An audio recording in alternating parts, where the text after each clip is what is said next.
آج جن کا ذکر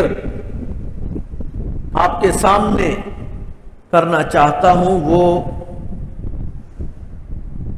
سیدنا فاروق اعظم رضی اللہ تعالی پرسوں یکم محرم الحرام کو ان کی شہادت ہوئی، اس لیے خیال ہوا کہ ان میں سے حضرت فاروق اعظم رضی اللہ تعالیٰ کے متعلق کچھ گزارشات عرض کر دی ہیں۔ ایک تو اللہ کے رسول صلی اللہ علیہ وسلم حضرت عمر کے متعلق یہ فرما رہے ہیں لو کان بعدی نبی لکان عمر، کہ اگر میرے بعد کوئی نبی ہوتا تو عمر ہوتا۔ تو یہ اللہ کے رسول فرما رہے ہیں۔ ایک تو اس سے یہ پتہ چلتا ہے کہ آپ کے بعد کوئی نبی قیامت تک نہیں آئے گا، آپ آخری نبی ہیں۔ اگر کوئی آپ کے بعد نبوت کا کسی طرح کی بھی نبوت کا دعویٰ کرتا ہے وہ جھوٹا ہے، ایک بات تو یہ پتہ چلتی ہے۔ اور دوسرا یہ کہ اللہ کے رسول فرما رہے ہیں کہ عمر کی شان یہ ہے، عمر کی شان یہ ہے کہ اللہ نے اس کو وہ صلاحیتیں عطا فرمائی ہیں، اللہ نے ان کے اندر وہ خوبیاں رکھی ہیں کہ وہ کسی اور میں ایسی خوبی نہیں ہے۔ اور ان کی خوبیوں میں جو بہت نمایاں خوبی ہے، اللہ کے رسول صلی اللہ علیہ وسلم نے صحابہ کے اندر ایک بات فرمائی ہے۔ خطبے کے اندر صحابہ کے متعلق ایک حدیث پڑھی جاتی ہے کہ عمر سب سے زیادہ اللہ کے معاملے میں سخت ہے، شدید ہے، اللہ کے احکام پر عمل کرنے میں، اپنی زندگی میں نافذ کرنے میں، دوسروں پہ نافذ کرنے میں۔ حضرت عمر فاروق رضی اللہ تعالیٰ عنہ اللہ کے احکام کو نافذ کرنے میں سب سے شدید ہے، اور یہ خوبی اللہ تبارک و تعالیٰ نے حضرت عمر کی فرمائی اور حضرت عثمان کی یہ فرمائی سب سے زیادہ حیا ان کے اندر ہے، اور حضرت علی کے متعلق یہ فرمایا سب سے زیادہ فیصلے کرنے کی صلاحیت یہ حضرت علی رضی اللہ تعالیٰ کے اندر ہے۔ ہر ایک کی خوبیاں ایسی ایسی خوبیاں ہیں کہ ہر ایک پہ تفصیل سے بات کی جائے تو بہت کچھ سمجھ میں آتا ہے ان سے، لیکن آج ہم حضرت عمر کے متعلق کچھ باتیں عرض کریں۔ اللہ تعالیٰ یہ فرما رہے ہیں کہ یہ سب سے شدید ہے۔ تو سب سے شدید ہونے کا مطلب یہ ہے کہ اللہ کے معاملے میں، اللہ کے احکام پر عمل کرنے میں شدت ہے۔ کہتے ہیں کہ جب حضرت عمر ایمان لائے تو ایمان لانے کے بعد سب سے پہلے آقا دو عالم صلی اللہ علیہ وسلم کی خدمت میں آپ سے یہ عرض کیا کہ جب ہم ایمان لے آئے ہیں تو پھر چھپ کر عبادت کیوں ہونی چاہیے، کھل کر عبادت ہونی چاہیے، کسی سے ڈرنے کی ضرورت نہیں ہے، گھبرانے کی ضرورت نہیں ہے۔ تو یہ جب ایمان لائے، ان کے ایمان لانے کا بھی واقعہ عجیب ہے، اپنی بہن کے ساتھ جو معاملہ ہوا، لیکن اللہ نے ایمان کی دولت عطا فرمائی، پھر کھل کر بیت اللہ میں سب کے سامنے کھڑے ہو کر عبادت کر رہے ہیں، اپنی ذات کے معاملے میں اتنے حساس ہیں کہ کہتے ہیں کہ اللہ کا حکم پورا ہونا چاہیے، اس میں کسی قسم کا کسی سے ڈرنے کی ضرورت نہیں۔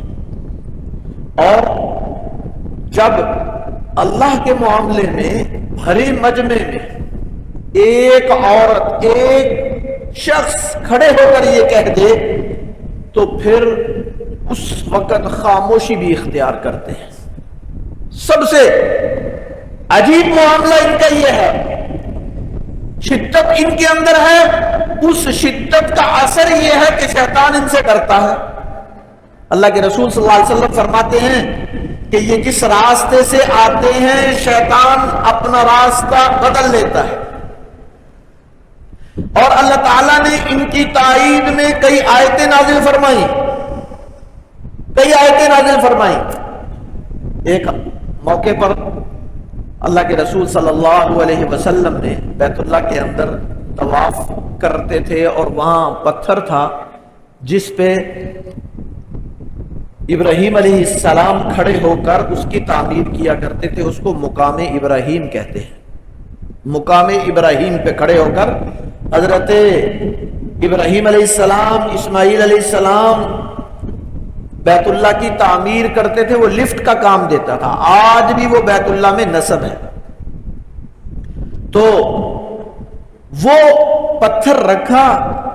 حضرت عمر نے یہ فرمایا کہ یا رسول اللہ، ہمیں چاہیے کہ اس جگہ کو نماز کی جگہ بنا لے،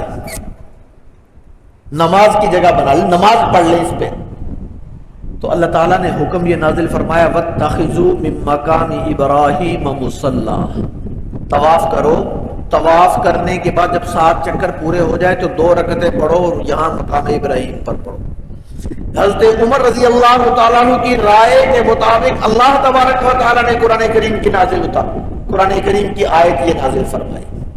اور اسی طرح ایک اور موقع پر عبداللہ ابن ابی منافق، ان کا بیٹا تھا، اس کا بیٹا تھا عبد الرحمن.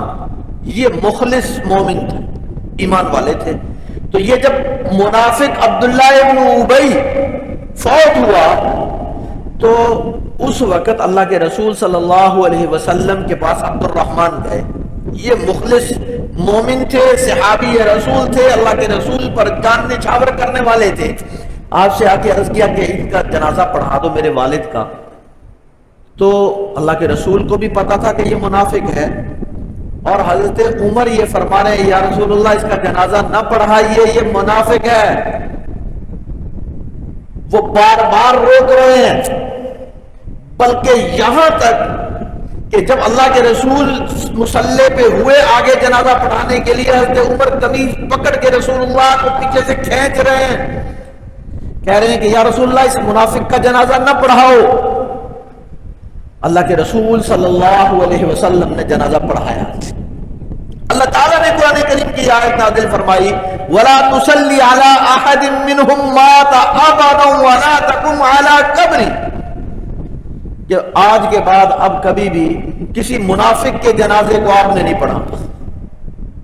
یہ اللہ تبارک و تعالیٰ نے حضرت عمر کی اس رائے کے مطابق قرآن کریم کی آیت نازل فرما دی. پھر اس کے بعد اللہ کے رسول صلی اللہ علیہ وسلم جب بھی کوئی منافق مرتا تو آپ جنازہ نہیں پڑھاتے. آپ فرماتے تھے کہ نہیں تم خود ہی پڑھ لو، اس کا جنازہ میں نہیں پڑھتا. تو یہ اس کے بعد ہوا، اس سے پہلے اللہ کا حکم نہیں آیا تھا.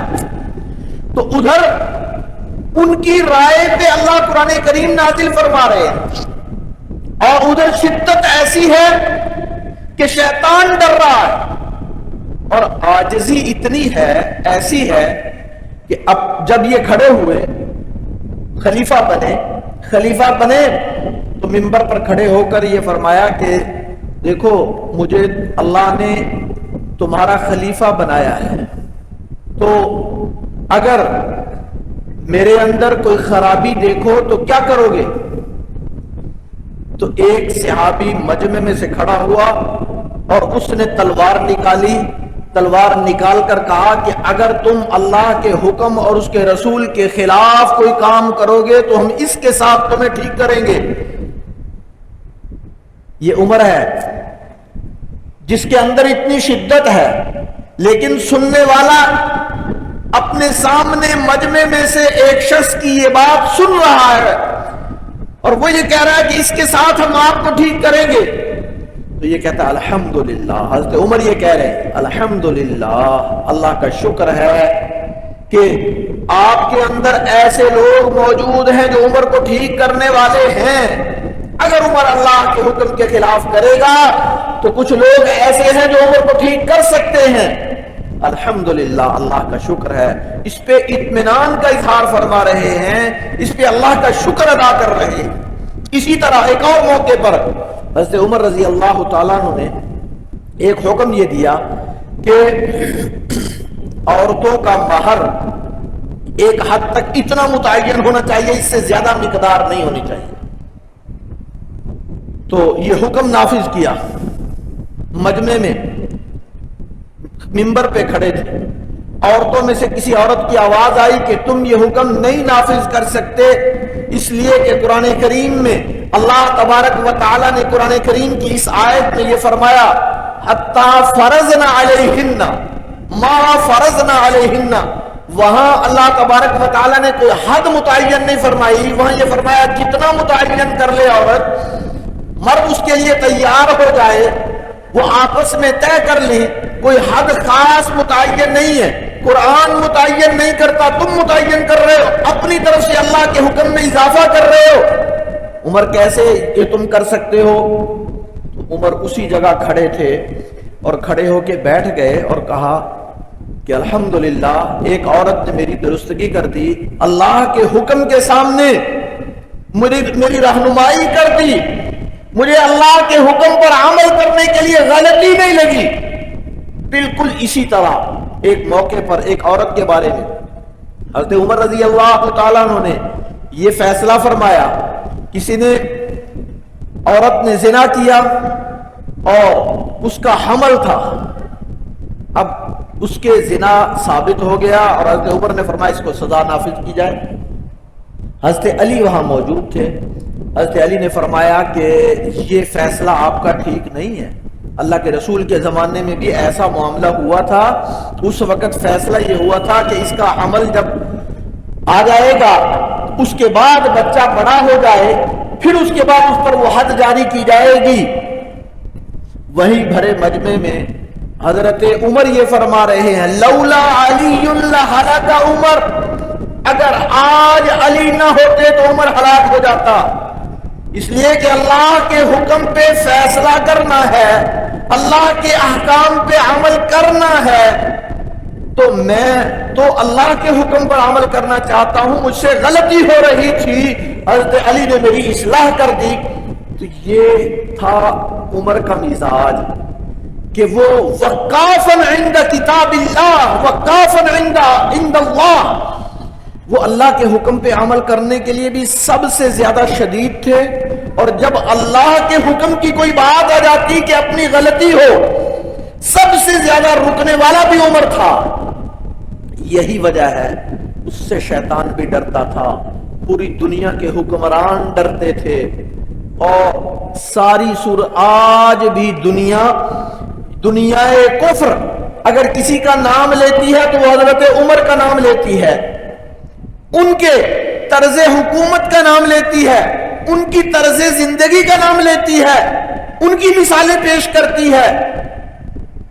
لیکن اس پہ میں تھوڑی سی بات عرض کر دوں کہ حضرت عمر رضی اللہ تعالیٰ کامیابی کے وہ اعلیٰ معیار پہ گئے صرف اور صرف اس لیے کہ اللہ کے احکام پر سختی سے عمل کیا، اور جہاں یہ سمجھ میں آیا کہ میری غلطی ہے، اللہ کے حکم پر صحیح عمل نہیں ہو رہا، فوراً رک گئے۔ یہی چیز ان کی کامیابی تھی، بلندی تھی۔ شیطان بھی ڈر رہا ہے، پوری دنیا کے حکمران ڈر رہے ہیں۔ آج ہماری پستی اور کمزوری کی بھی سب سے بڑی وجہ یہ ہے کہ ہم نے دین کو چھوڑ دیا ہے، اللہ کے احکام کو چھوڑ دیا ہے، اور اللہ تبارک و تعالی کے ان اصولوں کو، کتاب اللہ کو اور اللہ کے رسول صلی اللہ علیہ وسلم کے احکام کو نظر انداز کر دیا ہے، جس کی وجہ سے آج ہم ذلیل ہو رہے ہیں، آج ہم پستی کی طرف جا رہے ہیں، آج ہم جتنا ہمارے اندر کوتاہیاں ہیں، کمیاں ہیں، وہ ہم سیاستدانوں پہ ڈال دیتے ہیں یا عدلیہ پہ ڈال دیتے ہیں یا ان پہ ڈال دیتے ہیں، دوسروں پہ اپنی کوتاہیاں اور غلطیاں ڈال دیتے ہیں، اور اپنی پریشانی اور قسم پرسی کا تذکرہ کرتے ہیں۔ یہ کسی صورت میں درست نہیں ہو سکتا جب تک میں اور آپ اپنی نجی اور ذاتی زندگی میں درست نہیں ہوں گے۔ اللہ کے احکام کو اپنانے کے لیے انفرادی زندگی کو درست کر لیں، اجتماعی زندگی درست ہو جائے گی۔ اپنی انفرادی زندگی کو اللہ کے احکام کے مطابق بنا لیں، معاشی حالات درست ہو جائیں گے۔ اللہ تعالیٰ خود قرآن کریم میں یہ فرماتے ہیں